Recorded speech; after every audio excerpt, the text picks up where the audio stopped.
بسم اللہ الرحمن الرحیم۔ السلام علیکم ورحمۃ اللہ وبرکاتہ۔ اللہم صلی علی سیدنا مولانا محمد وعلی آلہ واصحابہ وبارک وسلم علیہ۔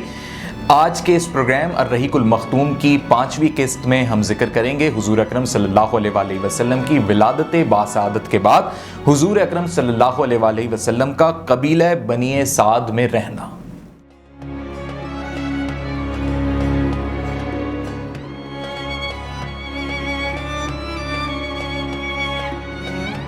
گزشتہ قسط میں ہم نے آپ کو بتایا کہ حضور اکرم صلی اللہ علیہ وآلہ وسلم کی پیدائش ہوئی اور آپ کے دادا حضرت عبد المطلب رضی اللہ تعالیٰ عنہ اپنی گود میں لے کر نکلے تو کعبۃ اللہ کا طواف بھی کیا اور پورے اہل قریش اہل عرب کو بتایا کہ میرا پوتا محمد بن عبداللہ پیدا ہو چکا ہے۔ اس کے بعد عرب کا یہ رواج تھا کہ جو بچے پیدا ہوتے تھے ان کی اچھی صحت اور تندرستی کے لیے ماں کے دودھ یا مکے میں رہنے والی خاتون کے بجائے کسی گاؤں کی دیہات کی خاتون جو کہ بہت زیادہ طاقتور تصور کی جاتی تھی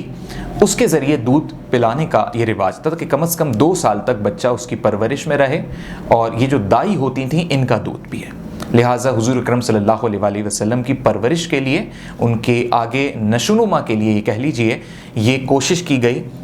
حضرت عبد المطلب رضی اللہ تعالیٰ عنہ کی جانب سے کہ کسی ایسی دائی یا لونڈی کے حوالے کیا جائے جو آپ صلی اللہ علیہ وآلہ وسلم کو دودھ پلائے، اور یہ عرب کا اس وقت رواج تھا۔ یہاں ایک چیز بتانا لازمی ہے کہ جب حضور اکرم صلی اللہ علیہ وآلہ وسلم کی پیدائش ہوئی تو ابن ہشام اور تاریخ خضری میں یہ بات موجود ہے کہ آپ مختون تھے، یعنی آپ کی ختنہ ہوئی تھی۔ حضور اکرم صلی اللہ علیہ وآلہ وسلم کو سب سے پہلے ابو لہب کی لونڈی تھی جس کا نام صوبیہ تھا، اور بعد میں چل کے آپ نے اسلام قبول کیا تو آپ تاریخ میں حضرت صوبیہ رضی اللہ تعالی عنہ کے نام سے جانی جاتی ہیں۔ سب سے پہلے حضور اکرم صلی اللہ علیہ وآلہ وسلم کو جو دودھ پلایا وہ حضرت صوبیہ رضی اللہ تعالی عنہ نے پلایا۔ آپ نے چند دن حضور اکرم صلی اللہ علیہ وآلہ وسلم کو اپنا یہ دودھ پلایا تھا۔ اسی دوران یہ ہوتا تھا کہ ہر ایک سیزن کے بعد، کچھ مہینوں کے بعد، مختلف قبائل کی جو خواتین تھیں وہ تشریف لاتی تھیں، وہ آتی تھیں اور وہ ایسے بچوں کو جن کی ابھی پیدائش ہوئی ہے ان کو اپنے ساتھ لے جاتی تھیں۔ اسی طرح بنی سعد نامی ایک قبیلہ تھا، اور اس قبیلے سے یعنی قبیلہ بنی سعد بن بکر کی ایک خاتون تھیں، ان کا نام تاریخ میں ہمیں حلیمہ ملتا ہے۔ حضرت حلیمہ رضی اللہ تعالی عنہ کے حوالے سے یہ بات ہے کہ قبیلہ بنی سعد بن بکر بہت ہی ناگوار حالات میں تھا، بہت ہی ایسے حالات تھے جو بڑے مشکل ترین حالات تھے، قحط کی صورتحال تھی، آمدنی نہیں تھی، بہت زیادہ مالی وسائل نہیں تھے، جو ان کے پاس اپنے جانور تھے وہ خود صحیح سے دودھ نہیں دے پاتے تھے، نہ گھاس پھوس تھی کہ وہ جانوروں کی دیکھ بھال کر سکیں، اور اس وقت ان کے پاس جو ذریعہ معاش ہوتا تھا وہ یہی ہوتا تھا کہ امیر لوگوں کے یا ایسے لوگوں کے بچوں کی وہ پرورش کریں، انہیں اپنا دودھ پلائیں، اور اس کے بدلے جو انہیں رقم ملے گی اس سے ان کا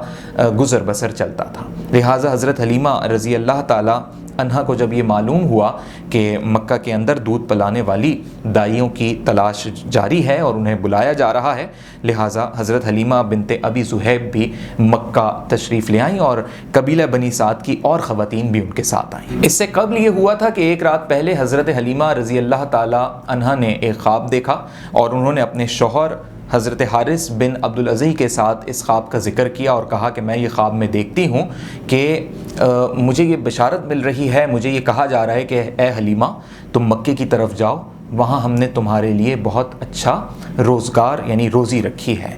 تو حضرت حلیمہ کو یہ چاہ ہوئی، ان کی یہ چاہت بڑی کہ جہاں اور خواتین جا رہی ہیں بچوں کو لینے کے لیے میں بھی وہاں جاؤں۔ حضرت حلیمہ اپنی اور سہیلیوں کے ساتھ جب گئیں تو جس گدھی پہ آپ سوار ہو کر جا رہی تھیں تو وہ گدھی چل نہیں پا رہی تھی، اتنی لاغر تھی کہ آپ کی وجہ سے پورے قافلے کو سلو یعنی سست ہو کے چلنا پڑ رہا تھا، اور کئی بار آپ کو تنقید کا سامنا کرنا پڑا۔ سب کہہ رہے تھے حلیمہ اپنی گدھی کو ذرا تیز چلاؤ، تم پیچھے رہ جاؤ گی، تمہاری وجہ سے ہمیں بھی سست رفتار ہو کے چلنا پڑ رہا ہے۔ جب آپ سب مکے پہنچے تو سب کو کوئی نہ کوئی بچہ مل گیا، اور جب حضرت حلیمہ آگے بڑھیں تو انہوں نے دیکھا کہ حضرت عبد المطلب کے پوتے ہیں، اور جب ان کا ذکر ہوا آپ نے جب انہیں گود میں اٹھایا